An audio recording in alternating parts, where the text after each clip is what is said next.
Sejam bem-vindos ao 14º episódio do podcast Sustentável. Neste episódio recebemos o bioarquiteto Filemon Thiago para um papo muito legal sobre bioconstruções. Não deixem de se inscrever no canal e compartilhar o vídeo para ajudar a difundir o debate sobre sustentabilidade. Sejam bem-vindos ao 14º episódio do nosso podcast Sustentável, esse projeto meu do professor Gabriel Tenaglia, em que a gente recebe pessoas extremamente qualificadas para falar sobre sustentabilidade, sobre o ambiente, um público que tem interesse em se aprofundar no assunto, né? E hoje, né, Gabriel, a gente está recebendo um ativista, a gente pode chamar de ativista, Filemon? Um ativista da sustentabilidade, que faz um trabalho muito legal, assim, que ele é bioarquiteto. Depois eu vou pedir para você até explicar o que é um bioarquiteto. Urbanista, ele é fundador do coletivo Ideias Urbanas, embaixador do Lixo Zero no estado de Goiás, que é o Filemon Thiago, um nome muito diferente. Depois eu vou perguntar a origem desse nome, viu, Filemon? Então, sejam bem-vindos. Seja bem-vindo, Gabriel, também. Isso! Bom, meu amigo Danilo, professor Danilo, retornando das férias também. É sempre um prazer participar do nosso podcast Sustentável. E hoje, mais um programa onde a gente pode receber o Filemon. Eu costumo dizer que eu conheço o Filemon de vários grupos onde se discute políticas ambientais, políticas urbanísticas, né, onde se pensa a sustentabilidade, e ele é sempre um cara muito ativo, um cara de convergir, né? Eu acho que dentro dessa discussão política que a gente tem, da questão ambiental, da questão urbanística, acho que pessoas como o Filemon, que traz a convergência de pensamento, é muito salutar para nós. Então, meu amigo, sinta-se à vontade, é um prazer enorme para nós tê-lo aqui conosco, né, no 14º episódio do podcast Sustentável, e sinta-se à vontade para se apresentar, né, qual que é a sua origem, como que você fez esse mix, né, da biologia, do urbanismo, da arquitetura em si, né? Eu sempre falo que eu sou professor de arquitetura e urbanismo, eu dou disciplinas ambientais, né? E é super importante ver que você, por exemplo, é um representante da arquitetura que trouxe as questões ambientais para o seu trabalho dia a dia. Sinta-se à vontade e se apresente, meu amigo. Obrigado, né? Meu nome é Filemon Thiago, Danilo, vem é bíblico, né? É um livro da Bíblia, e Thiago é meu sobrenome, pessoal. E eu estou muito feliz mesmo, porque o Gabriel Tenaglia é uma pessoa que eu admiro pela sua luta das questões ambientais, é um professor renomado, a gente está no meio aí da arquitetura, a gente sabe que a gente precisa de mais pessoas, e estou conhecendo agora o professor Danilo, né? Parabéns por esse programa maravilhoso que a gente tem acompanhado, programa super necessário, porque muitas das vezes a sustentabilidade está voltada para uns determinados nichos, não aprofundamos mesmo. Eu digo, pessoal, que ninguém quer falar que a construção civil está matando o nosso planeta, que a engenharia precisa ser mudada, né? A gente quer falar de likes, né? De latinha, de garrafa apenas, de plástico, que isso está na mídia, né? Mas falar que a construção civil é responsável é muito pior do que o mar de plástico que a gente vive, e poucos querem. E que bom que a gente tem a oportunidade de falar isso aqui. Estou feliz. Obrigado. Eu, assim como o Gabriel, sou professor do curso de Engenharia Civil também, né? E aí uma coisa que eu sempre comento nas disciplinas de saneamento, de gestão de meio ambiente, é que precisa mudar os conceitos de engenharia, né? Porque, além do impacto em si da construção, a edificação, uma vez pronta, ela precisa atender a requisitos ambientais de sustentabilidade que o século XXI cobra, né? Isso precisa mudar conceitos, assim, né? Por exemplo, um conceito... Eu trabalho com água, viu, Filemon? Eu tenho uma empresa de tratamento de água e esgoto, eu monto sistemas para tratar água e esgoto, que é o reuso da água cinza dos prédios, assim. Eu fico impressionado como que isso não é um padrão das construções, porque você utilizar água potável na descarga do vaso sanitário, assim, é uma coisa sem lógica se você for refletir bem o custo que você tem, né, para tratar e potabilizar uma água, e você usa ela no vaso sanitário, sendo que você pode, na sua própria instalação, direcionar uma água não potável ali, com um tratamento simples para ela ser utilizada. Então, assim, esse trabalho tem uma pegada bem legal nesse sentido, porque é um trabalho de mudar conceitos, né? Isso quando você muda um conceito, ainda mais na área de arquitetura e engenharia, isso tem uma força maior de transformar do que qualquer lei, sabe? Isso é incrível, assim. E aí, para a gente começar, para te conhecer melhor, o público te conhecer, para quem não te conhece ainda, né? Fala um pouco da sua trajetória, assim, como você foi parar, um arquiteto, urbanista, parar nesse segmento ambiental. Então, eu sempre estive voltado nas questões de gestão de resíduos, sustentabilidade, conceito lixo zero, Dia Mundial da Limpeza. Então, dentro da minha formação, quando eu estava ainda como estudante, eu sempre militei por essas causas, né? E, de repente, quando eu começo a terminar, ou até mesmo durante o próprio curso, eu falo, por que não? Ou por que sim, né? Ter todos esses conceitos de sustentabilidade dentro da arquitetura. Eu senti muito falta disso. Pouco se falava. E quando se falava na forma muito superficial. Ninguém nunca me levou. Eu costumo dizer, professores, que aprendemos a fazer casa na Lua, mas não aprendemos a fazer casa de barro, de terra, usando a arquitetura vernacular. E isso dá a entender que a gente já desistiu do nosso planeta. Porque se a gente está pensando como vai ser a construção, a arquitetura em outro planeta, é porque realmente a gente já desistiu desse.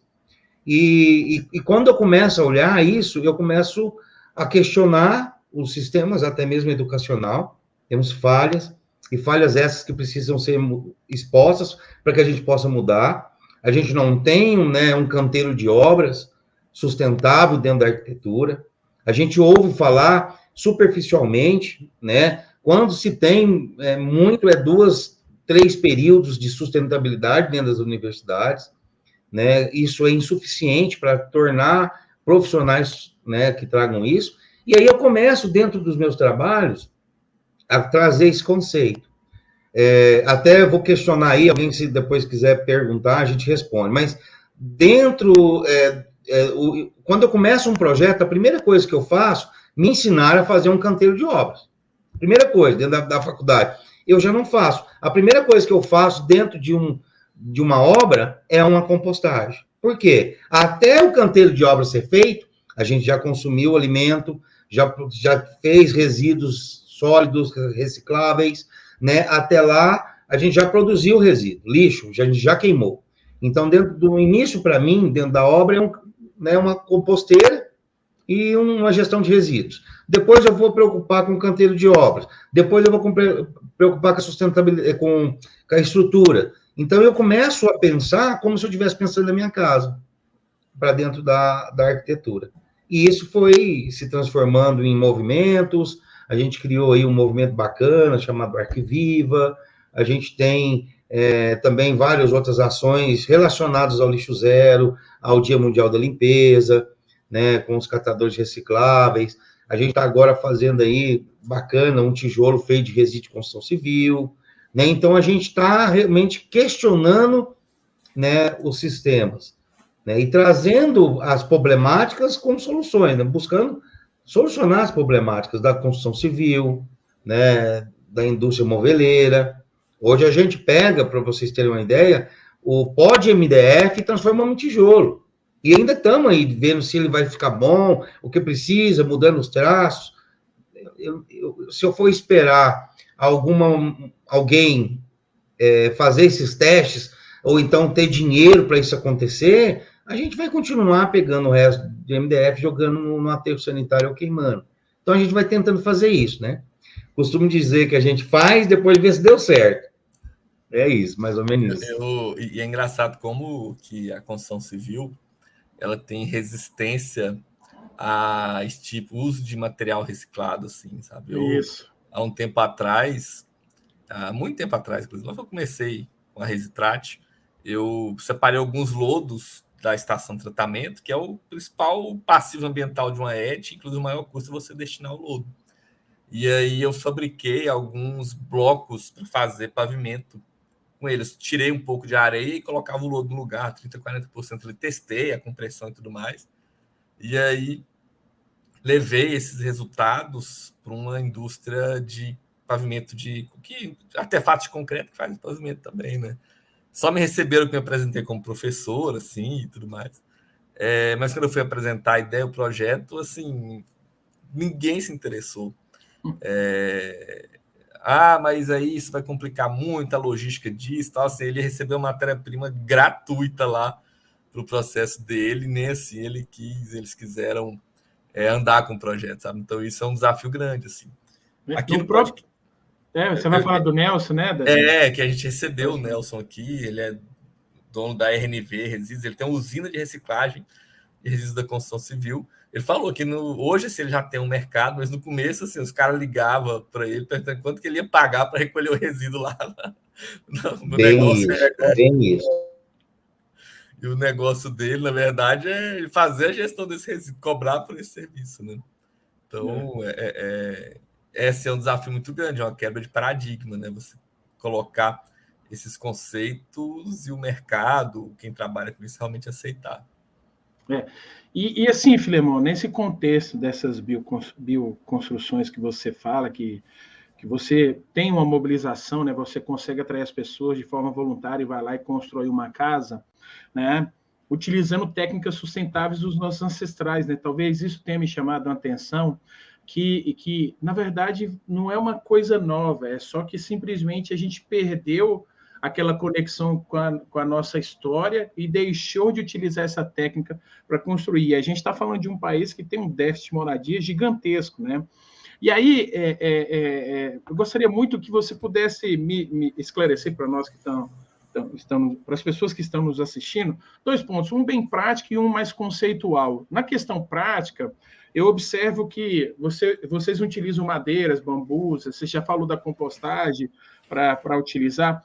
Parte desse material, você adquire ele através de doações, ou você faz algum movimento de vaquinha, né, que hoje está bem comum dentro dessa perspectiva de sustentabilidade? Esse é um ponto. E no segundo ponto, essa mobilização, né, que eu vejo que vocês fazem através da ideias urbanas, né, e da construção, vocês de tempos em tempos vão lá, faz uma mobilização da sociedade e constrói. Essa mobilização, ela tem uma política de chamar a atenção, ela tem um objetivo de chamar a atenção da sociedade, né, para os pontos de falta de moradia, de uso de técnicas sustentáveis, e qual que é a sua compreensão, sabe, Filemon? Como é que a gente pode, né? Eu sei que é difícil essa resposta, mas como é que você pode fazer essa fusão entre da questão social, ambiental e econômica e que a gente tenha moradias mais sustentáveis, né? Não só no aspecto econômico, ou economicista, ou muito bem colocado por você, né, da questão das incorporadoras, que às vezes têm um interesse muito mais voltado na pauta economicista e acaba deixando um pouco de lado, apesar que o próprio Guilherme, que participou da semana passada conosco, ele fala que isso está ocorrendo uma mudança, né? Tem um processo de ciência e consciência da sociedade, e isso passa também pelos empreendedores. Como é que é esses 2 pontos práticos que você pode colocar para nós? Muito bem colocado. Eu preciso começar do começo, porque nós questionamos tudo isso. Existiu um movimento, ele ainda é permanente, que é a permacultura, né? Um resgate que houve. Na verdade, a gente começa até a fazer algumas brincadeiras, eles começaram a colocar nome no que já existia. Bioconstrução já sempre existiu. Agrofloresta sair, desde que os povos originários são povos originários, eles fazem agrofloresta, mas o movimento foi muito importante. Mas foi um movimento, professores, recluso. Foi um movimento controlado em ecovilas, em sítios, em locais onde as pessoas saem da cidade e vão começar a trabalhar a questão permacultural e começar, de uma certa forma, fazer esse design do que eles têm lá para o que eles querem e o que é ideal. Isso é maravilhoso, mas quantos de nós têm condição de fazer isso? Quantos de nós têm condição de hoje sair da sua vida escrava, né, dentro do sistema escravo, que nos aprisiona, né, e muitos de nós não têm essa condição para ir para uma ecovila ou para um lugar mais afastado, comprar uma terrinha. Não, o nosso meio urbano é o que a maioria da nossa população está aqui. E aí a gente começa a questionar isso. Por que não está isso inserido dentro da cidade? Então eu começo a trazer esses sistemas permacultural, esses conceitos permacultural, para dentro da cidade. E quando eu trago isso, eu entro em vários aspectos que muitas vezes nos travam. Um deles é o recurso financeiro. É bom enfatizar, a gente precisa dar crédito a quem precisa, e é de direito. Hoje, a gente faz o projeto dentro de editais do Conselho de Arquitetura e Urbanismo, o CAU de GO, e também conseguimos fomento através do CREA. Só que pelo CAU, a gente não pode trabalhar, porque eu não peguei o recurso para isso, trabalhar dentro de habitações de interesse social. Nós trabalhamos cultura. Nós trabalhamos o resgate de uma arquitetura vernacular. Então, o recurso é pouco. Então, nós só tínhamos que ensinar, professores. Nós tínhamos que ensinar as técnicas. Mas chegou um momento que acabou o dinheiro, os instrutores a gente já tinha pagado, os professores já ensinaram, mas a obra ainda ficou por acabar.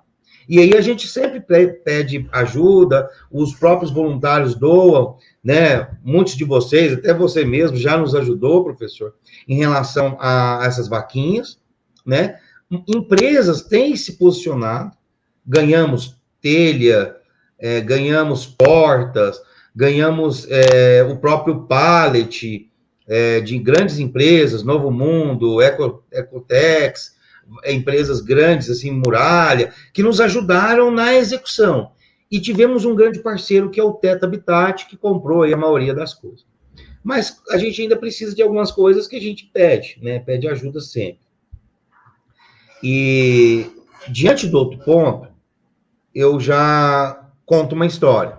Acho que essa aqui foi a questão. Nós recebemos, sim, doações de materiais, doações financeiras, e também tem a questão do fomento. Então, a gente está lá, aberto a todos, né? Os cursos são gratuitos, o custo lá é só para uma ajuda, a gente pede R$30 para quem quiser fazer o curso, e assim. E agora a gente vai voltar numa etapa onde a gente vai trabalhar os acabamentos.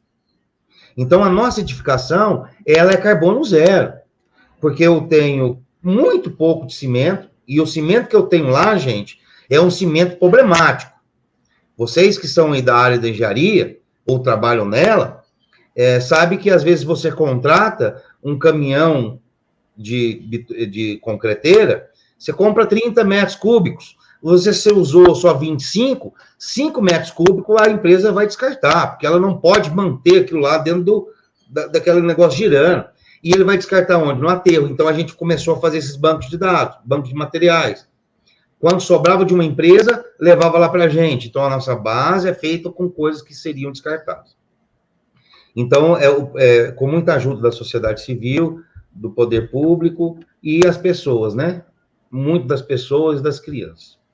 Mas quando você pergunta sobre as políticas públicas da sustentabilidade, eu retorno essa pergunta.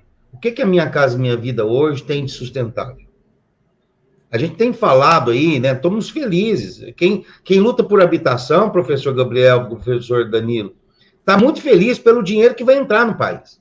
Mas quem trabalha com a sustentabilidade deveria estar pesaroso, porque milhões e milhões de reais serão investidos na Minha Casa Minha Vida e quase nada será voltado para a sustentabilidade. Pouquíssimo, porque ainda está muito vinculado à eficiência energética, então coloca que energia solar é sustentabilidade. E não é. Ela faz parte. Mas eu tenho uma obra que começa insustentável, o final dela é insustentável. Não tem como. E aí eu gosto muito de trazer essas analogias. E por que a gente está assim? Porque nós somos ditados pelo mercado. E sabe quando a gente começa a aprender sobre isso? Na nossa infância. Vamos contar uma história? Quem conhece a história dos 6 porquinhos? Lá atrás, onde falou que o porquinho que fazia a casa de madeira era preguiçoso, o porquinho que fazia a casa de palha é preguiçoso, o bom mesmo é o porquinho que estava fazendo casa com tijolo, com cimento, com telha de barro. E se a gente olhar para dentro desse contexto, dessa edificação perfeita que é colocada na mente das nossas crianças, é a edificação mais insalubre de todos, porque uma telha é de cozido, né? Precisa queimar para ter a telha, preciso queimar para ter o tijolo, preciso queimar para ter o cimento esse que eu não posso deixar de passar, a oportunidade eu sempre falo, que é 1 por 1, é um dos poucos produtos que se eu tenho 1 tonelada de cimento, eu tenho 1 tonelada de CO2. É um dos únicos produtos do mundo que o tanto que eu produzo, ele produz em CO2. E a gente precisa entender isso.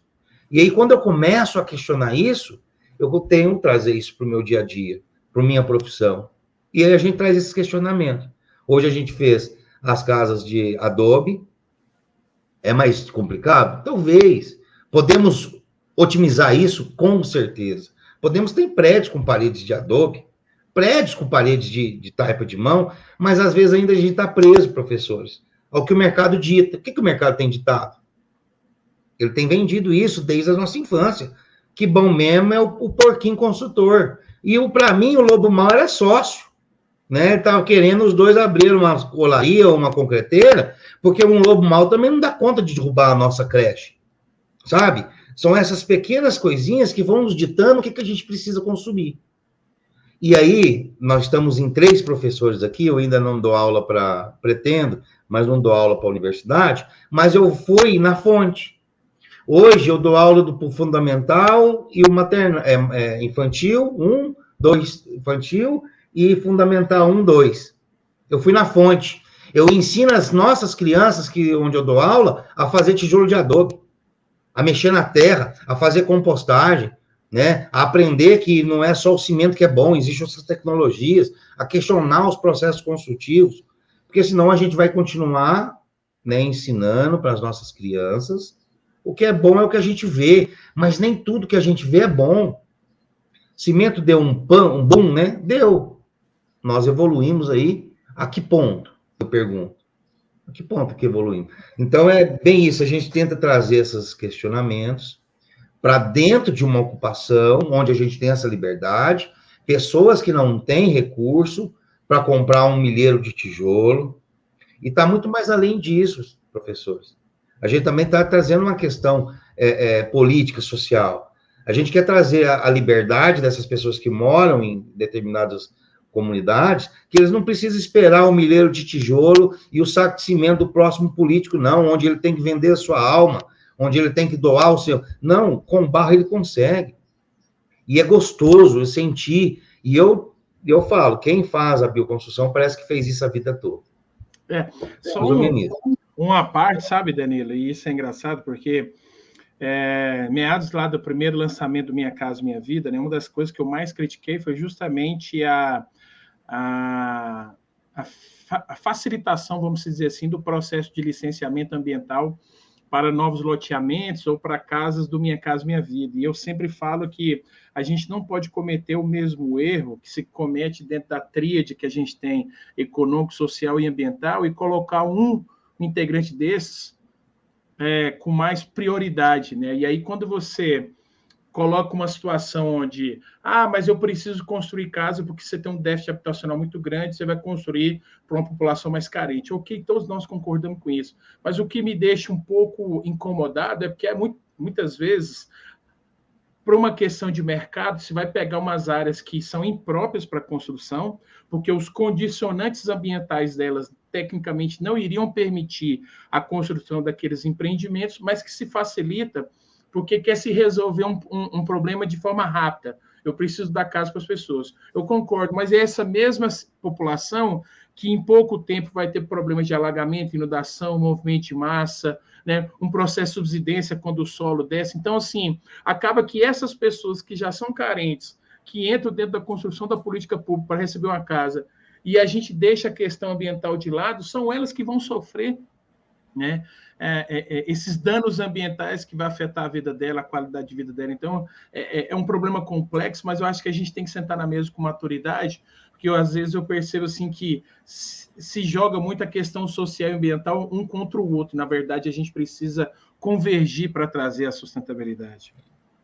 E falando um pouco da Minha Casa Minha Vida, né, tem muitos condomínios que foram feitos exclusivos para Minha Casa Minha Vida, e aí constrói esse condomínio, esse bairro novo, né? Aqui em Goiânia tem aquele na região da Serra Trindade, assim, muito longe da cidade, uma região que está longe de onde a pessoa vive, de onde ela trabalha, né? Isso traz outro problema ambiental, um problema inclusive de planejamento urbano para a cidade, e aí tem que colocar mais veículos, como estou na rua, um transporte público péssimo, a pessoa perde ali 4, 5 horas do dia dela andando no transporte público.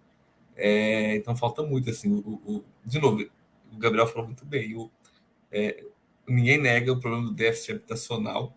Minha Casa Minha Vida é uma evolução, coisa que não existe no Brasil há muito tempo, ninguém se preocupava com isso, né? Eram iniciativas muito pontuais, mas realmente dá uma pegada sustentável para o programa de verdade, não só o boiler de aquecimento solar, sabe? Que é o que tem, né? O que tem de sustentável nas casinhas Minha Casa Minha Vida é isso, com dinheiro público ali da Caixa. Dá uma pegada sustentável mesmo, né? Talvez até manter as populações em regiões ali que elas consigam trabalhar ali perto, essa mudança de paradigma, né? Que hoje não tem. Hoje isso favorece muito mais quem está construindo essas casas do Minha Casa Minha Vida do que acaba quem vai morar nessas construções, né? Outro ponto que o Filemon falou do cimento, né? O cimento, inclusive a produção dele, ela não tem além de ser porque a produção de cimento, ela parte da mineração, né? Você tem que extrair a rocha lá, o clinker, para atomizar ele e fazer o cimento. E aí é uma produção que ela degrada muito desde a extração da rocha, ela consome muita energia naqueles fornos e tudo mais, e ela gera pouco emprego. Então o ganho social da indústria cimenteira é muito pequeno para o tamanho do impacto que ela traz, sabe? Então, tanto é que eles precisam, não é à toa, assim, isso foi uma vitória da primeira gestão da Marina, que ela obriga as indústrias cimenteiras, a legislação aplicada dentro do licenciamento ali, a coprocessar resíduo do forno, porque esse é o mínimo de compensação ambiental que essa atividade, que é tão maléfica para o meio ambiente, podia trazer, né? E não traz quase ganho social nenhum para a região que ela está sendo instalada ali. E é muito bacana escutar o Filemon falar isso, porque a gente é criado achando que a gente não tem alternativa ao concreto, né? Que a gente precisa construir aquele caixote ali de concreto, e não é verdade, né? Existem várias alternativas aí que são muito mais sustentáveis, muito mais integradas nesse sentido. Mais algum comentário? Mas parte dessa culpa está na formação do profissional também. Sim. Com certeza. Como é pouco falado, nós tivemos aí a oportunidade de trazer uma engenheira, mas a gente teve que direcionar, não sabia por onde começar. Leandra, maravilhosa, nos ajudou em tudo, mas não estudou isso. Não estudou isso na faculdade. Passou-se 5 anos estudando cimento, ferro, areia, cimento, ferro. Só existe isso para dentro da instituição. E a nossa provocação é isso. Vocês não sabem falar de outra coisa, não? E a gente questiona mesmo. E a gente provoca. Eu costumo dizer que eles me chamam uma vez para a faculdade, porque eu falo, e aí, até quando vocês vão estar ensinando? Porque a sustentabilidade, ela poderia estar em todas as matérias. Eu poderia falar de sustentabilidade na arquitetura do 2º semestre até o 10º, que é os tratamentos de projeto. Sabe? Eu posso falar do projeto 1, 2, 3, 4, sustentabilidade, não apenas numa matéria que quem fez faculdade sabe. Me conta aí, professores, qual das matérias que você estudou uma vez, lá atrás, um semestre, que tinha 2 aulas por semana, ou uma que seja por semana, você lembra dela? Você não lembra dela. Então, a gente não lembra de sustentabilidade. Por quê? Nós estudou 2 períodos, e às vezes passou por aquilo ali, né? Aí se torna pessoas que às vezes acham eu extraordinário, mas não sou. Eu só estou gostando, eu gosto daquilo, eu entendo isso. Mas precisa ser ordinário, a sustentabilidade, ela precisa estar inserida em todos os aspectos, principalmente no acadêmico. Senão você vai continuando formando pessoas da forma que forma. Eu trabalhei um tempo numa indústria, assim, uma pegada muito diferente da bioconstrução, mas é alternativa ao concreto, que é aquelas casas pré-moldadas de painéis térmicos, né? E essa é uma casa que você constrói ela com 4 dias, não tem cimento, assim, ela vem com toda a instalação elétrica e hidráulica pronta e tal. E a gente levou várias universidades lá, levou incorporadoras na época, né? Porque hoje o mercado dele era muito restrito a alojamento, a vila para construtoras, coisas temporárias. A ideia da empresa na época era transformar isso assim, pulverizar isso e transformar um produto conhecido, inclusive é muito mais barato do que fazer uma casa de cimento, sabe? Na época custava R$40 mil a casa, o kit completo lá. Só que as pessoas não gostam, tanto que é cultural, as pessoas não gostavam da estética. Falavam, não, mas essa parede aqui que parece um metal, esse aspecto frio, essa casa baixinha, esse pé direito é muito baixo, sabe? Mas é lógico que o negócio é baixo, o negócio é isolante térmico, não precisa ter um pé direito alto para ele ser arejado, sabe? E é engraçado como que o paradigma da construção de concreto ali, ele é forte, né? Nas pessoas e no Brasil principalmente. O pessoal não consegue construir isso se não for virando concreto ali, fazendo as paredes de tijolo, rebocando com cimento depois. É impressionante isso. Filemon, um outro assunto que você milita e você é uma referência é a questão dos resíduos sólidos, né? Inclusive, você é embaixador da organização aqui em Goiás e tudo mais. Como que funciona isso? Como que uma pessoa que está interessada em participar dos projetos, dos trabalhos que você faz nisso, como que a pessoa entra em contato? Qual que é o caminho para te ajudar aí nessa construção? Porque é uma questão muito social, né? Se tem uma coisa que tem um fundo muito social, é você gerir adequadamente o seu resíduo, né? Inclusive para as pessoas que trabalham com resíduo. Qual que é o caminho hoje para te ajudar nessa missão? Nós temos um coletivo chamado Goiás Lixo Zero, onde a gente trabalha as questões da gestão de resíduo. E aí a gente começa na educação ambiental. Essa educação ela é formal e não formal, né? Eu lembro, eu não sei quantos anos vocês têm, não vou aumentar nesses méritos, não. Eu tenho 41. Mas a única coisa de ambiental que eu tive na minha formação foi fazer um feijãozinho no algodão. Mais nada. Aprendi que o planeta Terra me daria 200 anos de vida. Isso eu estava na 5ª série, antiga 6ª série, que agora mudou, acho, tem assim. E falaram assim, se não mudarmos as nossas, né, vamos morrer daqui 200 anos. Aí, de repente, eu estou com 40, não passou-se 30, não passou-se 20, e já estão me dando só até 2030. Né? Agenda 2030 é isso. Em 2030, se não mudarmos a nossa forma de consumo, o nosso planeta será inabitável, e nós para a nossa habitação. E aí a gente começa a querer tratar o que já não tem como já tratar mais. Queremos resolver o problema do resíduo sem educar uma população. Uma população essa, professores, que foi educada a jogar lixo no lixo. Quantas campanhas, eu tenho certeza que vocês acompanharam isso. Quantas campanhas de limpeza da cidade? Joga lixo no lixo, joga lixo no lixo. Aí a gente pega garrafa, pegamos plástico, pegamos alimento e jogamos tudo no lixo. A gente até aprendeu, né? Mas o que é lixo dentro disso que eu falei? Nada. Lixo é papel de banheiro, gente. Né? E ainda assim a construção civil absorve. Lixo é papel contaminado com óleo, que não deu certo. Todo o resto de comida, PET, vidro, é reaproveitável e pode ser reaproveitado. E aí, nesse movimento, a gente começa a fazer educação ambiental de uma forma mais lúdica, né, dentro das escolas. A gente tem um projeto chamado Escola Lixo Zero. Nós fazemos movimentos junto com os catadores de recicláveis. Agora a gente vai ter dia 16/9, o Dia Mundial da Limpeza, onde a gente chama as cooperativas, as ONGs, né? E a gente faz uma limpeza na cidade, drive-thru para receber recicláveis. Então, é um movimento onde a educação está em primeiro lugar. E a gente está querendo tirar essas... Porque, igual eu falei, muita coisa está aqui, é muito repetitivo. A gente aprende a mentira ou o erro, talvez foi na boas intenções, que fizeram aquela campanha, eu lembro como se fosse hoje, todo dia aparecendo no jornal, nos intervalos da TV, joga o lixo no lixo, deixa uma cidade limpa, não joga... Funcionou, mas agora a gente precisa mudar. Joga lixo no lixo, mas o que é lixo? Então a gente trabalha isso, né? Reciclável não é lixo, a separação de resíduos ela é importante e ela é fácil.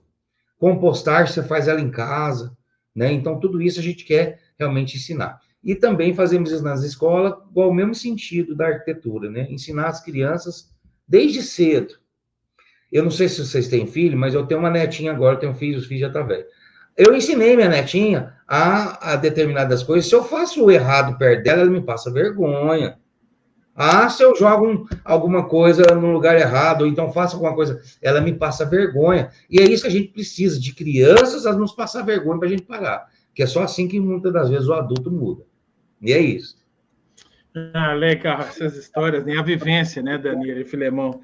E olha como é que é engraçado. Eu sou servidor público, né, e fico bastante satisfeito em ver que o órgão, durante um tempo, ele trabalhou as políticas públicas de forma séria, principalmente nessa questão dos resíduos. A gente hoje tem várias galpões, né, dos catadores, que foi uma parceria entre a Prefeitura de Goiânia, o Ministério Público, né, e se conseguiu a Prefeitura doar as áreas, né, o Ministério Público, em parceria, conseguiu recursos para construir os galpões, e a Prefeitura inseriu todo esse processo, essas usinas, os catadores, dentro do ciclo de reciclagem aqui, né? Lógico que a gente, infelizmente, ainda recicla apenas 6% daquilo que a gente pode reciclar, mas eu acho que é uma política ambiental e social que deu certo, sabe, Filemão? Porque a gente, com todas as dificuldades, com todas as limitações, com a falta de compreensão de como captar dinheiro, né, tanto da questão do órgão ambiental, como também da questão dessas usinas, né? E aí, Filemão, é engraçado que a gente vai pesquisar sobre você, ver a parte de bioconstrução, ver a parte que você trabalha com a questão do resíduos, mas a gente também vê que você está dentro de um coletivo chamado Ideias Urbanas, né?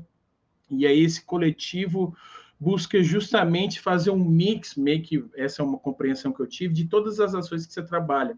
Tanto essa questão da bioconstrução, tanto essa questão do resíduo, tanto essa questão da educação, na busca de trazer ciência e consciência para as pessoas, e eu acho que vocês são bastante felizes quando faz esse recorte na educação infantil, nas séries iniciais, porque é desse propósito que a gente consegue ter a ciência e consciência e amadurecer uma sociedade no médio e longo prazo.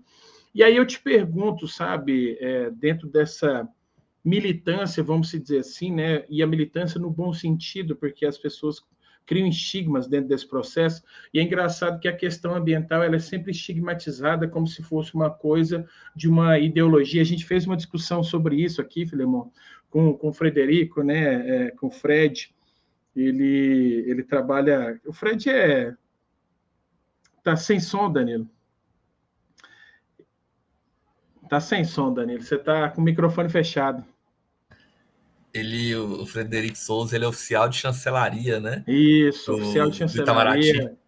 E ele morou em vários países e ele faz bem essa reflexão, né? Que, infelizmente, as pessoas trazem um estigma que isso é de uma ideologia partidária, e a gente entende que a questão ambiental ela é superpartidária, independente do espectro político que você esteja.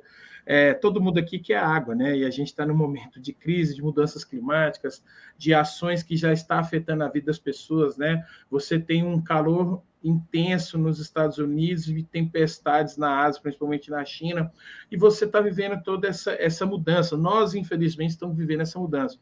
E aí, eu queria que você pudesse falar do coletivo de ideias urbanas, de como é que é o seu trabalho, ou o trabalho da sua equipe com que você trabalha, que vocês pertencem, e o que vocês buscam, sabe, Filemão? Qual que a meta que você vislumbra, né? A gente que trabalha políticas públicas, você sabe disso, a gente sempre tem as médias, o tempo efêmero, que é curto, mas a gente trabalha com médio a longo prazo. No médio e longo prazo, como você vê o coletivo de ideias urbanas e qual que é a sua perspectiva? E aí, se eu puder fazer um recorte da cidade que a gente vive, Goiânia, como é que você pensa Goiânia nesse aspecto ambiental nos próximos 10, 15, 20 anos? O nosso coletivo, ele tem um princípio de unir o eco e o social, as duas coisas. Nós não fazemos só social, nem só ecologia. Eu acredito que é o futuro, a gente unir essas duas coisas. Eu trabalhar o meio ambiente trazendo benefício para a sociedade, trabalhar a sociedade cuidando do meio ambiente, esses dois links. E aí a gente começa, professores, a olhar todo o processo da cidade. Quando eu falo todo o processo da cidade, a gente tem ficado muito feliz. A militância é importante, seja de direita, esquerda, todo mundo faz militância. Tem militância de direita também, gente, de centro, tem. A militância é importante, porque são pessoas que acreditam em algo e militam sobre aquilo. E aí, quando a gente começa a observar, um exemplo, pouco se fala da cultura na sustentabilidade. Todo mundo muito feliz, batendo palma, Lei Rouanet, Lei Paulo Gustavo, Lei Goiás, eu estou super feliz, a cultura precisa, sim, mas uma canetada mudava tudo em relação ao dinheiro investido. Vou te dar um exemplo. Quantos dos nossos eventos são sustentáveis? Eles são limpos, porque existe uma cláusula lá que você pega o evento, você precisa limpar esse evento. Mas quanto desses eventos tem a classe trabalhadora dos catadores lá dentro, fazendo a gestão? Gestão essa que não é a latinha que dá dinheiro, não, gente. A garrafinha, é o papel, aqueles papelzinhos, é o vidro que ninguém quer pegar, a cooperativa pega. Então, a gente começa a observar isso, onde já estão as falhas do poder público, e a gente começa a atuar. Já fizemos vários festivais, estamos muito felizes com isso. Fizemos o Bananada, Vaca Amarela, o Obalalá, a gente fez agora, que a gente ficou super feliz, a parada do orgulho LGBTQIAPN+, sustentável, onde os catadores receberam para estar ali. Porque, além de tudo, a gente faz uma crítica ao sistema. Dentro de um processo, professores, todos nós recebemos, dentro da gestão de resíduos. Vou te dar um exemplo. Quem faz o PGRS recebe muito bem. Né? Plano de geração de resíduos para abrir uma empresa. Aí, se você não enquadra em pequeno, ou se é um grande gerador ou um pequeno gerador, se for um grande gerador, você tem que contratar as empresas para ir lá buscar o lixo, o resíduo que vai para o aterro. Mas a gente tem uma questão cultural que o reciclável, as catadores têm que vir cá pegar de graça. Por que isso? Por que só dentro de uma cadeia gigante, eles precisam trabalhar de graça em troco do resíduo? E o resíduo esse que cada dia mais baixa o valor. Então, eu chamo uma cooperativa para ir catar latinha em um determinado evento. Pela latinha, eu estou fazendo trabalho escravo com essa pessoa. Porque o trabalho dela é fazer a gestão. Não é catar a latinha é o produto final. A separação disso tudo é o produto final. Então, a gente vai trazendo esses tópicos, né? Tópicos dentro que, às vezes, estão esquecidos. Ou então, a gente finge que não vê. Vamos passar por isso. Não vamos falar sobre. Então, o nosso coletivo começa a trabalhar essas questões políticas, sociais, fazendo esses recortes, mostrando para a sociedade que a gente pode ter benefícios para nós. Eu sou artista, que bom, que venha mais e mais Lei Paulo Gustavo, mas até quando eu não vou... até quando o meu rolê vai prejudicar o outro? Até quando eu ganhar uma casa de Minha Casa Minha Vida vai prejudicar o planeta como um todo? Um evento que eu ganhei um recurso para fazer está prejudicando o restante da comunidade. A gente traz também um olhar para a indústria da movelaria, por exemplo, onde a gente fala de todos os resíduos, mas ninguém fala de MDF. E você sabe quanto que produz a indústria moveleira no estado de Goiás? Muitas toneladas dia. Então, aí a gente começa a pegar aqueles restos de madeira e dar solução para tijolos, ou então para fazer móveis. Por quê? Porque se a gente não fizer, o poder público não vai. E o proprietário fica caladinho, gente. Vocês já repararam isso? Se ninguém mexer com as concreteiras, elas estavam lá do mesmo jeito. Se ninguém fosse lá para falar assim, vocês têm que fazer alguma coisa, e elas estavam lá do mesmo jeito, porque o mercado é assim. O sistema que a gente vive é assim. Fica calado. Se ninguém está te cobrando nada, gente, fica calado. Poucas empresas, poucas indústrias têm um olhar sustentável sem ser cobrado. A maioria quer ficar quieto, vou ficar gastando dinheiro, dê mais lucro para mim. Porque, às vezes, o sistema nos cobra isso. Então, ideias urbanas vêm em contraponto isso, falar assim, não, dá para a gente ter festivais, mas trazer a responsabilidade social junto com os catadores, dá para a gente ter uma escola onde a gente aprende inglês, mas a gente aprende fazer chá de ervas medicinais, onde a gente não vai precisar comprar remédio e matar nossas crianças intoxicadas, né? A gente dá para ter uma indústria moveleira que traz dinheiro para o nosso estado, mas com questões sociais. Então, o nosso coletivo faz isso, né? E eu vejo Goiânia bem atrasada nesse sentido, dessa progressão, sabe? Às vezes a gente parece louco, professores, a gente começa a tracar essas conversas, alguns secretários não escutam a gente, não dão ideia, né? Muitos empresários não nos ouvem. Nossos eventos, a gente tem muito pouco apoio do poder privado. Ninguém, parece que, não sei, eu não entendo, talvez nós está o erro, mas talvez se a gente ficasse aqui fazendo a compensação de carbono, que é importante, professor Danilo, mas ela é importante e ela vai funcionar depois que essa árvore crescer, gente. E nós estamos falando de quanto tempo? Você é mais inteligente que eu nesse sentido. Daqui 10, daqui 20 anos, que uma árvore que eu plantar hoje, compensando uma coisa que eu já fiz ontem, antes de ontem, então a conta não fecha, gente. E a gente não focou em compensação de carbono, a gente focou em ações efetivas para um momento agora de educação. E isso, às vezes, traz muito questionamento, né? Muitas inimizades, às vezes, né? Porque a gente questiona, a gente fala, a gente é muito verdadeiro. Mas eu acredito, sim, que Goiânia ela vai ter que se adaptar, porque o mercado está se adaptando. Essa nova sistema de ESG, né? Está forçando as multinacionais a ter uma postura sustentável, porque eu também falo, sustentabilidade, vocês devem saber disso, foi um termo inventado por uma das empresas mais ricas do planeta, porque sustentabilidade só foi uma forma de explorar a questão do meio ambiente, porque sustentável é muito poucas coisas são sustentáveis. Nós somos insustentáveis, gente, no nosso acordar. O professor Danilo falou assim, a minha obra, ela era feita de um determinado produto, mas a obra foi feita em 4 dias, é isso? 4 dias se constrói uma casa. Olha a sustentabilidade disso. Você acha que eu, como pedreiro, eu como arquiteto, eu como engenheiro, indo na obra, pegando o carro, seja avião, seja ônibus, eu não vou estar poluindo? E aí eu tenho uma obra que tem 4 dias apenas desse processo, a menos, já estou trabalhando a sustentabilidade. Então, a gente ainda é muito, né? A gente ainda tem muito o que avançar sobre isso, abrir um pouco mais a mente, né?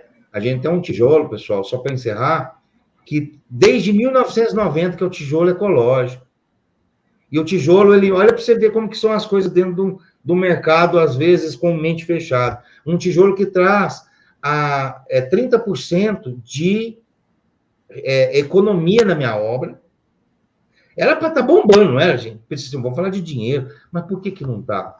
Porque às vezes não tem incentivo, às vezes a gente tem um lobby muito forte, precisa ser dito, né? O lobby do cimento, eu não gasto cimento nesse tijolo, eu colo ele com cola branca se eu preciso, porque ele é moldável, a gente tem o lobby do concreto, o lobby da própria indústria das olarias. Vocês sabem quem são os donos das olarias? Os prefeitos da cidade onde elas estão instaladas. Sabe? Quem são os donos das concreteiras? O dono da metade de Goiânia. Aqui em Goiânia, tinha uma empresa que fabricava blocos reciclados, chamava Ecoblocos. Vocês chegaram a conhecer. E ela fechou, né? Porque, assim, é lógico que assim, você com a escala pequena, é difícil você competir com quem faz muito, né? O cara faz muito com o custo dele dilui ali. E aí era um produto mais caro, mas era um conceito muito legal, porque eles recolhiam vários tipos de resíduo e conseguiam produzir ali os blocos, esses blocos meio de colar, que tem aquele furo no meio que você encaixa ali, assim. É bem legal, né? E a gente vive num conceito, num contexto capitalista, assim, que no começo, Filemão, você comentou, né, a gente está escravo do sistema, e é isso mesmo, assim, né? Por mais que você tenha iniciativas pontuais, a gente não consegue sair, né, desse círculo ali do capitalismo de não ser sustentável. Assim. O modelo por si só não é sustentável, né? Tem um episódio do Black Mirror, sou coach de série agora, da primeira temporada, chama 15 milhões de méritos do episódio. E aí o cara, ele um estilo Black Mirror, assim, um futuro distópico ali, eles vivem num local fechado, e ele fica o dia inteiro andando os pobres ficam o dia inteiro andando de bicicleta para ganhar moedas, e ele consegue comprar as coisas dele e tal. E aí tem um concurso tipo o The Voice. E aí acontece várias coisas na série, ele vai lá revoltado e tenta se matar na apresentação dele. Aí todo mundo fica chocado, né? Aí, no final da apresentação dele, com um caco de vidro tentando se matar, o jurado fala: você conseguiria fazer esse número seu uma vez por semana? Quanto você quer ganhar para fazer isso, né? Então o cara se revoltou com o sistema, mesmo assim o sistema conseguiu comprar ele, sabe? Só deu uma janela mais ou menos. É isso aí, Danilão e Filemão. Eu acho que engrandece a participação do Filemão no nosso podcast, porque a gente ainda tem uma sociedade que ataca o discurso ambiental e social como se ele fosse só um discurso e não se tivesse efetividade. Eu acho que a sua vida, né, o seu trabalho, o seu ganha-pão, é um exemplo, né, Filemão, de uma pessoa que compreende a sua importância enquanto formador de opinião no aspecto social e ambiental e pratica isso. Então, eu quero agradecer a sua participação aqui conosco. Eu acho que ela engrandece a nossa proposta, que é falar de meio ambiente, de urbanismo, de construção sustentável, de forma que a sociedade possa compreender, que as pessoas possam ter uma ciência, uma consciência, que a gente consiga, você aí, eu aqui, o Danilo lá, mudar a nossa sociedade. Então, é um prazer para nós estar aqui. Eu já vou encerrando a minha fala. Lembrando que não deixe de nos seguir no canal Podcast Sustentável, tanto no Instagram como no YouTube. Eu vou pedir para que você também fale suas redes, sabe, Filemão? A minha, para encerrar, é Gabriel Tenaglia Carneiro no Instagram, e eu tenho o Twitter, e a gente sempre faz essa brincadeira no final do programa, porque o Danilo não tem Twitter, e eu tenho, né? Nem Twitter agora, né? O X, né? O X. Tenaglia Gabriel. Também acabaram com o Twitter. Tenaglia Gabriel, e peço para que todos possam seguir, para que a gente possa, junto, conseguir fomentar ideias de boa qualidade. Meu amigo, um prazer, fico muito satisfeito e feliz pela seu propósito e por você ter participado aqui conosco do Podcast Sustentável. Eu estou feliz, eu ficava vendo assim, nossa, será que um dia você me chama? Porque a gente quer falar, é o que a gente acredita, não digo uma religião, mas é algo que é maior. Eu penso assim, se cuidarmos do meio ambiente, nós podemos ter todo o resto. Se não cuidar do meio ambiente, nós não vamos ter muita coisa. Tem uma arquitetura pensando apenas no ganho, ou então na estética, amanhã nós temos cidades e cidades sem ninguém para habitá-las. Porque nós estamos buscando aí, com passos largos, a nossa extinção. Que ser humano somos nós. Termino a minha fala dando um adendo para o professor Ailton Krenak, que fala assim, que sociedade medíocre. Nós desistimos do nosso planeta. É mais fácil aceitar o fim do mundo do que mudar as nossas atitudes para que o fim do mundo não seja real. Mas se não mudarmos, a gente está caminhando para isso. Né? E que a gente possa ir, através de uma troca de ideias como essa, através de uma criança que a gente educa, e vocês com os seus alunos, né? Ouvir do professor Danilo, não, que eu estou começando agora, professor, mas do professor Gabriel, a gente ouve muito sobre isso, com os alunos de arquitetura que estão no meio, nós é pouquinho, infelizmente, a gente é pouquinho. E ele fala, nossa, professor Gabriel, trabalho de formiguinha. Aluna sua aí, está conosco lá no nosso projeto, e fala, assim, muito bem do processo que a gente precisa ser feito. A gente precisa falar, né? E que bom que está aqui, que bom desse programa de vocês. E eu estou muito feliz de participar e conte conosco. Suas redes. Assim, ó, o projeto de arquitetura sustentável dentro de ocupações urbanas, assentamento e bairro periférico, chama Projeto Arquiviva, Arque que mudo, né? Projeto Arquiviva.